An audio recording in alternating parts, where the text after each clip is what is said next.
Digo que estoy saludando recién llegados porque ha ocurrido algo muy interesante para mí, placentero e interesante a la vez. Yo ayer publiqué, en la tarde de ayer, un corto, un fragmento del programa del día anterior.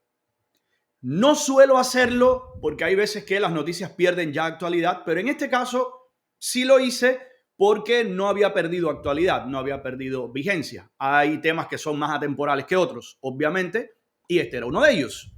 Era apenas un fragmento de unos minutos, no sé si son 20 minutos, si son 15, 20 y pocos minutos, no es un segmento muy largo, donde analizaba la exclusiva que dio Jaime Bailey en su canal de YouTube. Lo entremezclé con la publicación del diario The Wall Street Journal y después con el subsiguiente video de Jaime Bailey hablando de ambas cosas a la vez. En ese momento, dicho sea de paso, todavía, esto fue el lunes en la mañana, todavía no había un desmentido oficial del Departamento de Estado de los Estados Unidos. El gobierno estadounidense no se había pronunciado al respecto sobre si había dado un ultimátum o no a Nicolás Maduro y demás y demás. Ya usted sabe, lo han desmentido en las últimas horas y ya usted sabe lo que yo pienso. No creo demasiado en el desmentido. Ya expliqué ayer por qué. Pues bien, en la tarde de ayer he publicado ese clip. No tiene todavía 24 horas y ya va por 105,000 views. No solamente el número es bastante grande para mi canal, que apenas pasa de 54,000 aproximadamente suscriptores, que a algunos les puede parecer muchísimo, ya usted sabe por dónde ando. Al final tenemos un segmento particular que algunos esperan. Pero ahora voy a entrar en otros temas más serios y más interesantes para mí también. Pero no, todavía es un canal pequeño, es un canal que no tiene un año. A finales de este mes. Mira, no me había dado cuenta. Creo que es a finales, está por cumplir un año, porque fue en agosto del año pasado que separé mi programa de la plataforma de mis queridos amigos y hermanos de Cubita Now y decidí ya hacerlo yo en mi propia plataforma, ¿verdad? 105,000 views para un video que a mí me parecía que no era honestamente nada que produje demasiado, sino sencillamente un fragmento que corté del programa y lo publiqué aparte. Me ha parecido una barbaridad. Insisto, para mis estándares, ¿no? Dicho esto, cuando comienzo a mirar, porque ya perdí la cuenta, debe ir, no sé, 500, 600 comentarios, una barbaridad, ¿no? Me doy cuenta que la aplastante mayoría de quienes estaban viendo ese video no eran siquiera suscriptores de mi canal. No eran personas que ni siquiera tuvieran remota idea de quién yo era, nunca me habían visto, nunca habían pasado por acá. O sea, eran recién llegados. Algunos de ellos con comentarios coincidentes con lo que yo estaba diciendo, otros completamente en contra. Me divertí a mares con algunas cosas que también voy a compartir con ustedes ahora, que les voy a comentar. Pero sobre todas las cosas, lo que me dio a entender es que los algoritmos, que algunos no saben qué son y ni siquiera se toman el trabajo de averiguar y preguntar a qué se refieren con algoritmos de YouTube, el cómo funciona, ¿no? Interiormente esta maquinaria, evidentemente le estaba llevando ese video a un público que se sale del público que suele verme, ¿no? Y me doy cuenta entonces de que había muchísima, pero muchísima persona de Hispanoamérica en sentido general, muchísimas personas desde Venezuela, muchísimas personas desde Colombia, muchísimas personas desde Costa Rica, desde España y un número significativamente menor de cubanos, que es lo que, digamos, tenía como público fundamental mi canal. No porque fuera mi intención expresa, sino porque así funciona esto, ¿no? Cuando hablas con relativa frecuencia o con total frecuencia de un tema, YouTube comienza a ubicar a tus seguidores y es a ese tipo de persona. Cuando usted consume determinado contenido, a ver, si usted es alguien que ve muchísimos videos de deporte, YouTube le va a sugerir videos de deporte. Eso es bastante obvio. Esos son los famosos algoritmos, ¿no? Y los keywords, las palabras claves que se utilizan y demás y demás. Entonces me doy cuenta de que ese video evidentemente había llegado a un sector y además la data, los análisis de este video me arrojan la información de que evidentemente creo que el 81% de las personas que estaban viendo ese video en lo absoluto ni se habían suscrito a mi canal ni habían pasado nunca por aquí. A raíz de eso, más de 1000, solamente ese video, dato al cual usted puede acceder también en caso de que sepa cómo utilizar YouTube Studio. Estoy dejando caer ciertas indirectas, ¿no? Usted puede ver, incluso YouTube te ofrece la información de un video en particular, cuántos seguidores te generó. Ese video pasa de más de 1000 nuevos suscriptores de este canal, así que por eso les estoy dando la bienvenida. Solamente ese video, ¿no? Para mi sorpresa. Ahora bien, ha habido de todo en la viña del Señor en esto y he querido comenzar con este tema porque, repito, me ha sido muy grato, me ha sido muy placentero, ¿no? Me han sido placenteras hasta las ofensas, porque las comprendo. Que no las compartas es otra cosa y que yo voy a intentar matizarlas o voy a intentar explicarles a muchas de esas personas por qué digo lo que digo es otra cosa, pero las comprendo porque cuando usted tiene bien ganada la reputación, cuando usted se ha dedicado durante décadas a construirse un nombre, eso vale mucho. Eso significa algo. Y eso significa que usted ha ido construyendo una legión de personas que le siguen, que le leen eventualmente. Miren, ahora mismo es que he pasado por acá, con casi temor a mirar los comentarios, porque cuando uno empieza así a hablar muy sonadamente y de repente te dicen, hey chico, no te estabas oyendo, eso es lo peor que te puede ocurrir. Pero bueno, inmediatamente ustedes empiezan a decir, no se oye, no se oye, no se oye, no se oye, y como no veo, no se oye, no se oye, no se oye, pues evidentemente me están viendo y me están escuchando bien. Así que prosigo con la perorata, la conversación que voy a tener al respecto. Les decía que cuando usted ha construido su nombre, cuando usted ha construido su reputación, cuando usted tiene un estatus muy bien ganado, usted ha ido construyendo una especie de ejército. Mientras más alto es su nombre, mientras usted trabaja más, mientras más tiempo lleva en esto, probablemente ese ejército crezca de forma exponencial. Y es lo que ha ocurrido con el personaje cuyo nombre y cuya, digamos, credibilidad yo comenté en ese video. Nada más y nada menos que el caballero Jaime Bailey. Lo primero es que aparecieron muchas personas a informarme de quién era Jaime Bailey y a decirme que Jaime Bailey no me conoce a mí de nada. En lo primero hay un error, en lo segundo creo que no tanto. O sea, yo sé quién es Jaime Bailey, no mejor que usted, pero sí probablemente igual porque lo he seguido con igual devoción que usted. Me refiero al que haya aparecido con esa intención de decirme, evidentemente no sabes de quién estás hablando. Sí, no solamente sé de quién estoy hablando, ha sido uno de mis maestros. Y lo he dicho varias veces en este programa. O sea, yo he aprendido la mar de cosas, la mar de temas, muchísimos enfoques, cómo analizar las noticias políticas, cómo analizar la geopolítica en gran medida. La he aprendido en el sector televisivo, audiovisual, aparte de los libros, por supuesto, aparte de la prensa escrita. En el sector televisivo, yo le puedo decir que probablemente sea uno de los que ha ejercido más influencia en mí, pero no ahora, desde que era un estudiante. Mientras estaba preparando este comentario, recordaba a mi profesora Isel María Fernández, que ojalá me estuviera viendo, recién llegada en los últimos años a Miami. Fue mi profesora en cuarto año de la asignatura de televisión, puramente hablando, en la carrera de periodismo. Y recuerdo que en una ocasión preguntó en el aula donde estábamos los graduados de esa, o los estudiantes, ¿no?, de esa facultad, por algunos paradigmas en la carrera y en la asignatura de televisión, puramente hablando, ¿verdad? Que cuáles eran tus paradigmas en ese momento, ¿no? Éramos muchachos de 20 y pocos años.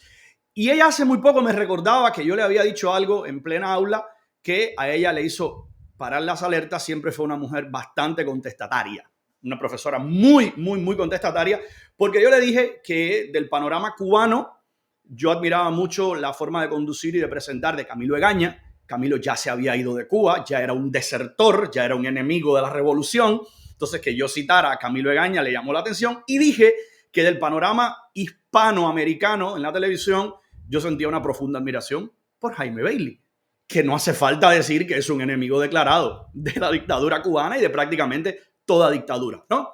Yo estaba recordando eso porque yo decía, ¿desde cuándo comencé yo a seguir y a sentir fascinación por el trabajo de este hombre? Digo, bueno, creo que desde que lo descubrí, siendo probablemente un adolescente, cuando empezaron a llegar los primeros videos hasta mi computadora en el desconectado de internet Bayamo, Oriente, Cuba, donde yo vivía. Con esto lo que estoy diciendo es mi fascinación, mi admiración, mi aprendizaje de muchísimas de las técnicas, incluso técnicas de entrevista, técnicas de comunicación, técnicas de manejo del tema, técnicas de análisis, las he aprendido en grandísima medida de este caballero. O sea, que aparezcas a contarme quién es y a decirme por qué no puedo cuestionar al caballero de Marras, me ha parecido un tanto particular, ¿no? Dicho esto, he tenido además la oportunidad de conversar personalmente con él en más de una ocasión. Muchas menos de las que a mí me habría gustado. Me lo crucé al menos en 3 ocasiones en Mega TV, cuando yo trabajaba en el noticiero de la tarde de Mega TV. Su programa siempre ha sido nocturno, a veces en unas ocasiones a las 9, otras a las 10 de la noche. En muchas ocasiones lo grababan, o en muchas ocasiones Bailey estaba desde temprano en el canal por alguna razón, pero creo que a veces era grabado, el público no lo sabía, pero bueno. Entonces yo tenía la oportunidad de cruzármelo en los pasillos de Mega TV. Recuerdo que la primera vez que lo intercepté, además me trató con una amabilidad soberana, con una amabilidad maravillosa. Le dije, he sido un admirador tuyo durante toda la vida, he leído tus artículos, he leído un par de tus novelas, no entré en el tema novelas porque tengo otras consideraciones sobre el Bailey escritor, no voy a verte ahora, no es el momento. Pero le dije que había disfrutado muchísimo su carrera, le mencioné un artículo en particular que se me había prendido en la cabeza y que había formado parte precisamente de mi concepción de lo que es la patria, de lo que es la nación. No recuerdo ahora su título, probablemente en aquella conversación cuando estuve conversando con él le mencioné el título, pero es un artículo donde él esboza la idea, quizás no novedosa, pero yo sí se la leí ahí, de que la patria es el sitio donde usted es feliz, de que la patria, considerar únicamente la patria el sitio donde usted nació por accidente, porque usted no eligió nacer ahí, ¿verdad? Sus padres eligieron por usted. Sin embargo, usted sí elige conscientemente al sitio a donde decide mudarse. Y el sitio donde le permiten la búsqueda de la felicidad, garantizada además constitucionalmente en los Estados Unidos. Y el sitio donde usted encuentra derechos y donde encuentra respeto y donde usted puede vivir sin ser un bribón, según el concepto martiano, ¿verdad? Donde usted puede desarrollar sus virtudes. Donde usted encuentra sencillamente un ecosistema que le es favorable a quien usted es. Y por eso yo siento plenamente mi patria, los Estados Unidos, mi patria natal, Cuba, y la amo y amo con todas mis fuerzas también mi patria adoptiva, que es Estados Unidos. Y conversamos sobre eso y conversamos sobre un artículo que leía él, además, hablando sobre que compartíamos afición, además, con Argentina como equipo de fútbol, y que Bailey decía en ese artículo que él contaba los años de su vida por los mundiales que había visto y por los mundiales que ya no verá, ¿no? Y se rió, me decía, no recordaba esa referencia. Le dije, yo sí lo recuerdo muy cercanamente. Después, no sé si le cambiaron los horarios de grabación, entonces dejé de cruzármelo. Pero lo que les quiero decir es que buscaba cada oportunidad para conversar con este hombre que me parece un genio de la televisión. O sea, frente a una cámara, yo no creo que yo conozca a alguien capaz de hacer lo que hace Jaime Bailey con apenas un fondo negro. Ahora no, el fondo de su programa en Mega TV tiene ahora un fondo de Biscayne, ¿no? En Miami, pero durante muchísimos años el francotirador era apenas una tela negra de fondo. Y lo que está haciendo ahora en YouTube es sentadito con una lamparita al lado, que dicho sea de paso, al parecer allí donde va Bailey se lleva la lamparita o lamparitas muy similares, porque en todos los lugares donde graba hay una lamparita parecida.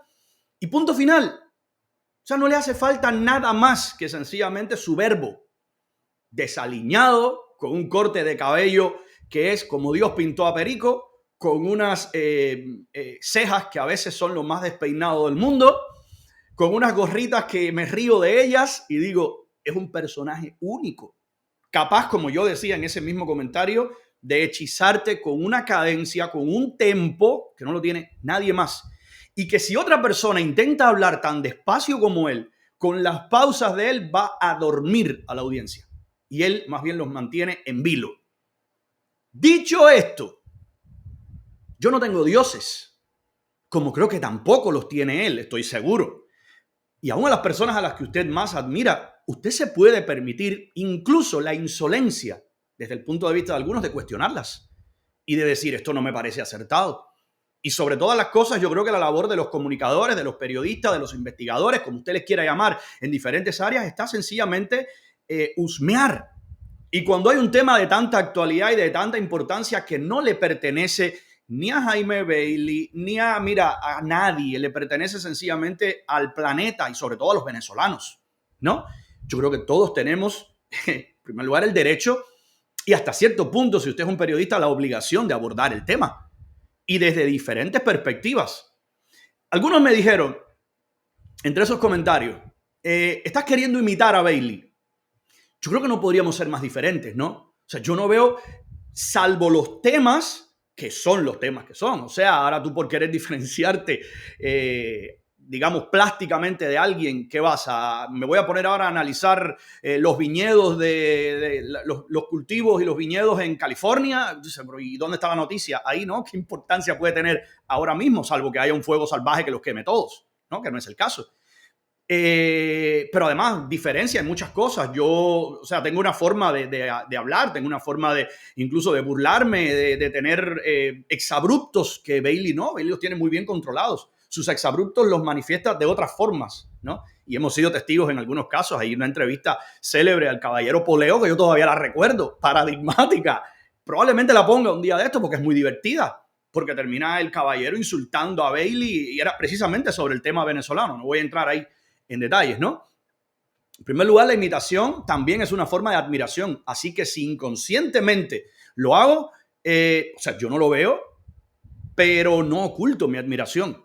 Eso en primer lugar. En segundo lugar, otros me dicen, y ahí sí voy a detenerme un momento, ¿estás intentando colgarte de la fama o estás intentando colgarte del éxito de Bailey? Yo ahí les tengo que decir algo, yo nunca he creído en eso. Yo no creo siquiera que eso sea posible. ¿Saben por qué? Porque en primer lugar, si la fórmula fuera, bueno, yo voy a imitar o yo voy a colgarme de lo que hace esta otra persona, yo probablemente estaría haciendo un programa diario sobre Mark Zuckerberg, ¿no? Que tiene, ¿cuánto? 30 y pocos años y es uno de los grandes millonarios del mundo. Yo creo que usted sencillamente, usted puede alcanzar el éxito que usted sea capaz de cosechar en su vida. Usted puede querer colgarse de quien usted quiera. Usted puede querer imitar a quien usted quiera y va a fracasar estrepitosamente si usted no encuentra su identidad, su personalidad, su forma de abordar, su forma de trabajar. Y esto aplica en prácticamente todas las áreas, ¿no? Así que eso de querer colgarte del éxito en lo absoluto. Hay una cosa que se llama tiempo vivido, carrera, experiencia, que eso no hay Dios ni que lo imite, ni que lo suplante, ni absolutamente nada.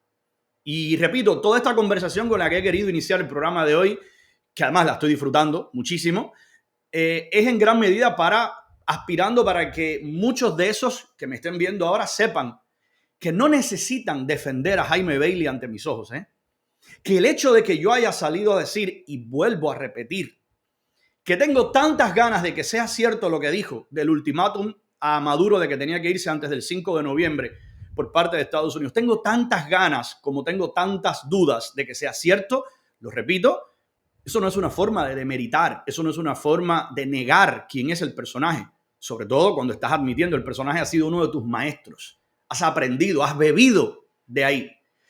Por último, y es algo que conté aquí en una ocasión, pero bueno, como estoy refiriéndome quizás a un público, estoy apelando, ¿no?, a un segmento que me esté viendo ahora por primera vez, tengo que decirle que una de mis grandes frustraciones, todavía me causa risa, la conté aquí ya hace algún tiempo, es que yo era este servidor, humildemente, era el entrevistado de Jaime Bailey el día que estalló la revuelta colosal que terminó con la deposición del gobernador, el gobernador de Puerto Rico. ¿Se acuerdan? Luis Fortuny, creo que se llamaba el nombre. Quizás estoy equivocando ahora mismo el nombre, pero sí, creo que era él. Y recuerdo que quien era entonces su productor me llamó a última hora y yo le dije, yo estaba esperando tu llamada porque yo sabía que íbamos a cancelar la entrevista de hoy porque no vas a estar hablando con un periodista cubano, ni me acuerdo cuál era el tema que quería hablar ese día. cuando Puerto Rico está patas arriba. Y me dijo, por supuesto. Y después lo fuimos aplazando y después me contactaron y yo estaba fuera de Miami. Recuerdo que Susana y yo andábamos por Nueva York y le dije, a menos que lo quieran hacer por videollamada, yo encantadísimo. Y bueno, al final no se dio. Pero para mí habría sido un privilegio, para mí habría sido maravilloso haber estado en el set junto con Jaime. Así que no, ni envidia, ni mala leche, ni imitación, ni querer, al menos no imitación consciente, repito, probablemente desde el punto de vista de la admiración, sí, quién sabe, probablemente. Pero no con mala entraña en lo absoluto. Yo no tengo dioses, yo no tengo ídolos incólumes, intocables. Yo creo que absolutamente, pero además de eso, estamos hablando de Bailey. El tipo más iconoclasta, el tipo más políticamente incorrecto que usted pueda conocer, ¿no? O sea, ya me dirás tú si no se le puede cuestionar a Jaime Bailey. Faltaba más. De hecho, hace más de un año hice un segmento aquí que también fue bastante sonado, lo recuerdo, hablando de la polémica entre él y Fernando del Rincón, que no me pareció tampoco acertado lo que hizo en esa ocasión Jaime Bailey. Recuerdo haber dicho que yo sentía muchísima más admiración por él que por Fernando del Rincón, pero que eso no me impedía decir no has estado bien en esto, no me ha parecido decente lo que has hecho en esto. También le cuestioné algunas de sus declaraciones sobre Javier Milei porque no le invitaron a él a la toma de posesión. Y ahí hay un poco de vanidad que muy probablemente yo tuviera. Faltaba más. Si yo tuviera cercanía con Milei, si yo hubiera entrevistado a Milei en Argentina, si yo me hubiera comunicado con Milei después no me invita a su toma de posesión, probablemente yo estaría resentido, pero mi nivel es otro. ¿Comprenden? Faltaba más. Y ya que he comenzado precisamente haciendo esta aclaración y esta especie de conversación informal con ustedes, voy a comenzar entonces con un video, el último, que ha puesto al menos un fragmento justamente del caballero Jaime Bailey, porque aborda algo que yo comenté ayer en el programa. Y fue la declaración de Trump. Fíjese que cuando vi esta mañana el video dije, esto es como puesto en el camino, ¿no? Con toda intención.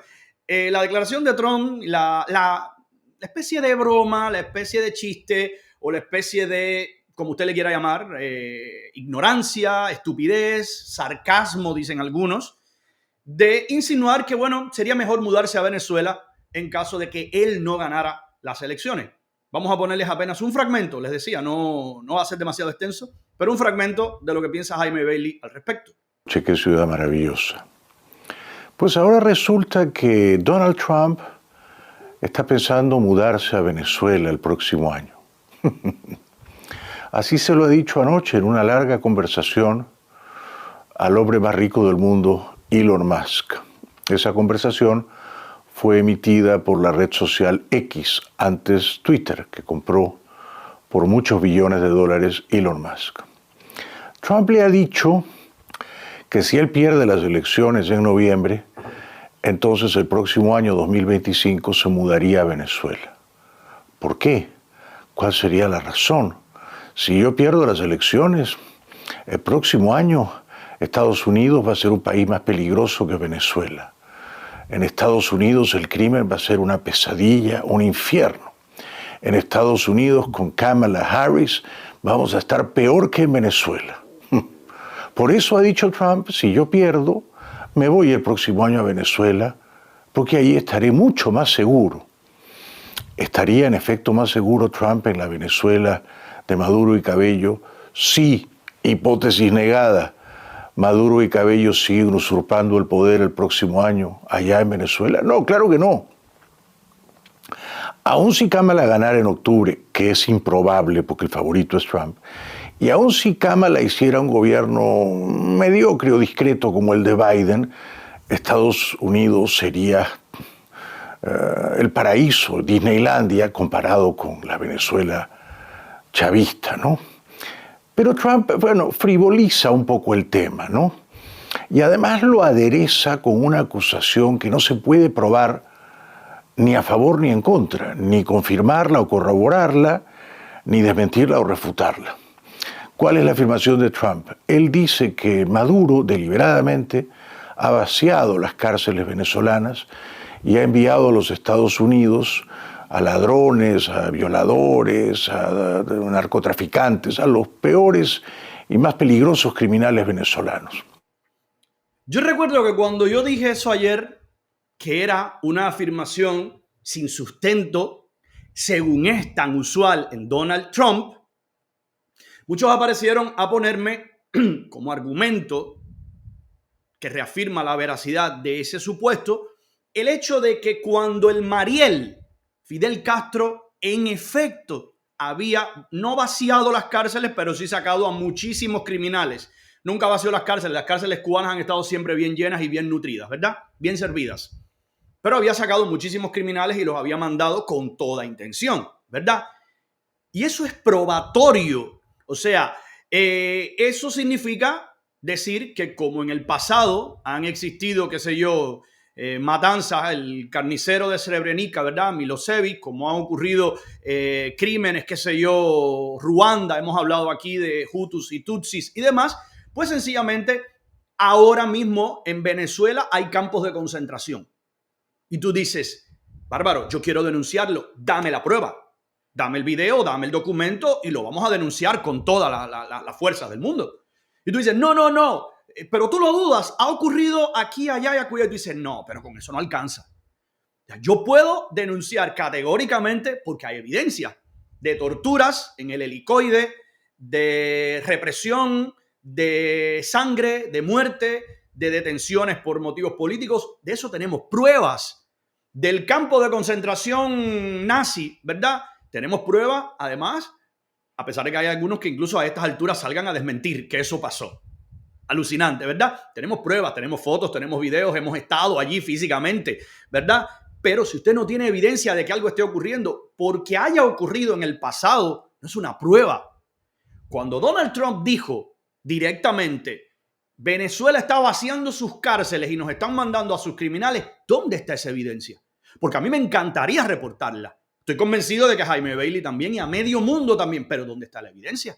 ¿Dónde está la prueba? No, festinadamente yo lo digo y hay que creérmelo. ¿Saben qué? No funciona así. Al menos no para aquellos que vamos a creer lo primero que nos digas.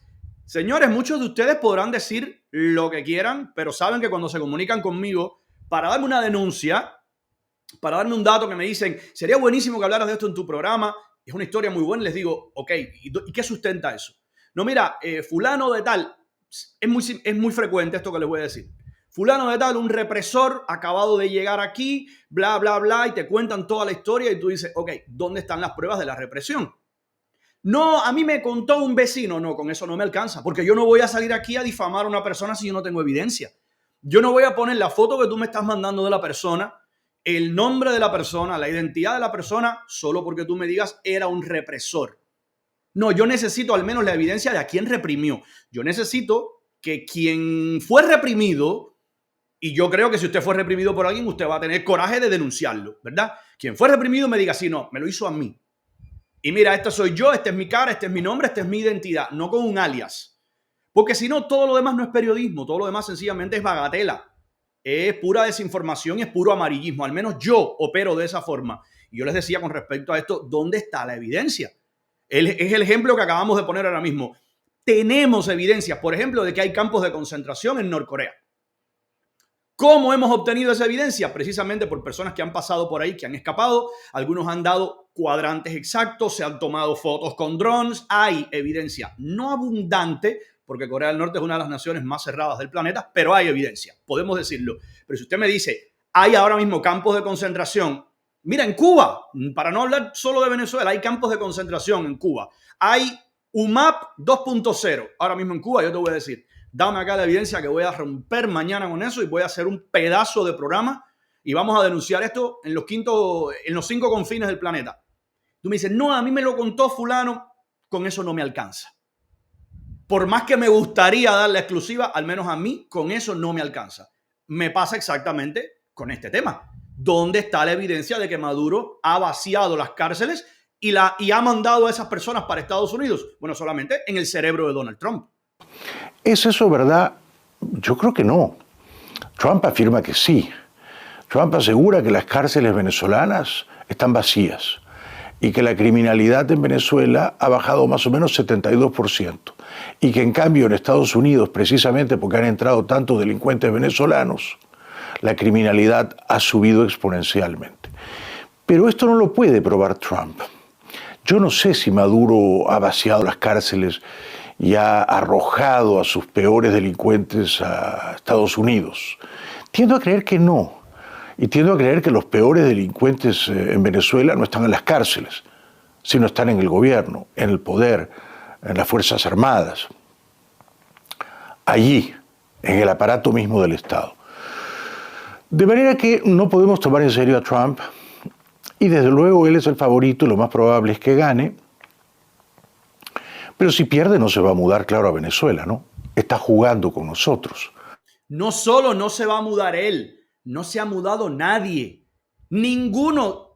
Ya usted conoce esa cantaleta en este programa porque me he burlado abiertamente. Ninguno de quienes dijeron, si Joe Biden gana las elecciones en 2020, si esto no se revierte, yo me voy de Estados Unidos, ninguno se ha ido.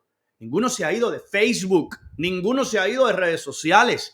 Basta de mentir y basta de dar alaridos y basta de decir que Estados Unidos se está destruyendo cuando no es verdad. Cuando hay oscilaciones, cuando hay cambios de tendencia, cuando hay movimientos hacia un lado, hacia el otro, este país históricamente ha tenido eso. Y cuando usted mira los periodos oscuros o los periodos luminosos de este país y de prácticamente cualquier país que tenga movilidad, ¿no? Que tenga vigor. Las dictaduras son las que suelen ser inmóviles, ¿verdad?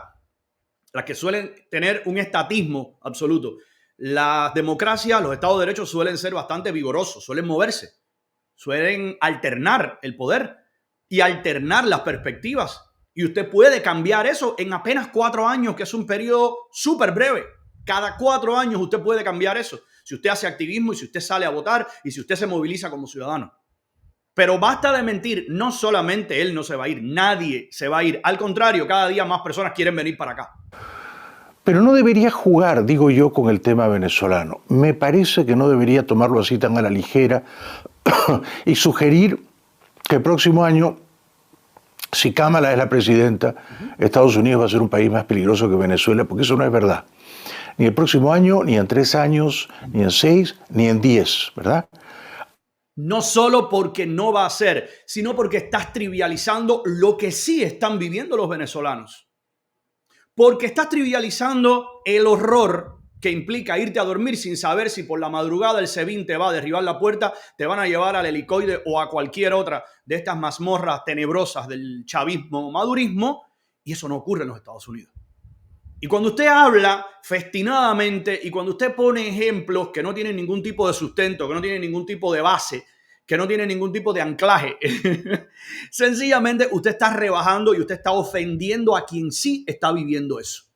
Aun si Estados Unidos tuviera 2 gobiernos consecutivos del Partido Demócrata, del ala izquierda, no sería ni remotamente el verdadero infierno que es la Venezuela de hoy.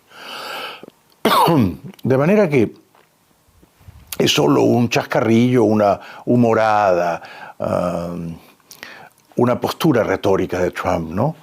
Decir, si yo pierdo, Estados Unidos va a ser peor que Venezuela, entonces me tengo que ir a Venezuela. Elon Musk lo acompañó en la broma y le dijo, bueno, si te vas a Venezuela, entonces el próximo año hacemos una entrevista no acá en Estados Unidos, sino en Venezuela, y yo voy a verte. Nos reunimos allá y conversamos allá. Jaja, sí, nos vemos en Venezuela. Pero Elon Musk no sabe que eso es un disparate. Sí lo sabe. No es ningún idiota. Elon Musk no sabe que comparar los niveles de criminalidad, los niveles de inseguridad, los niveles de violencia y sobre todo que la principal violencia en una dictadura como la venezolana la ejerce el propio Estado, la impulsa el Estado. Eso no lo sabe Elon Musk, sí lo sabe, pero sencillamente le es más fácil reírle la gracia a Donald Trump en cuanto a esto, ¿verdad? Ser ahora mismo el partner. Y a mí me parece profundamente irresponsable. Yo no tengo la obligación de decirle a mi entrevistado, que en este caso no era una entrevista, ambos lo dijeron, era una conversación entre ambos, pero yo sí te voy a dejar clara mi postura.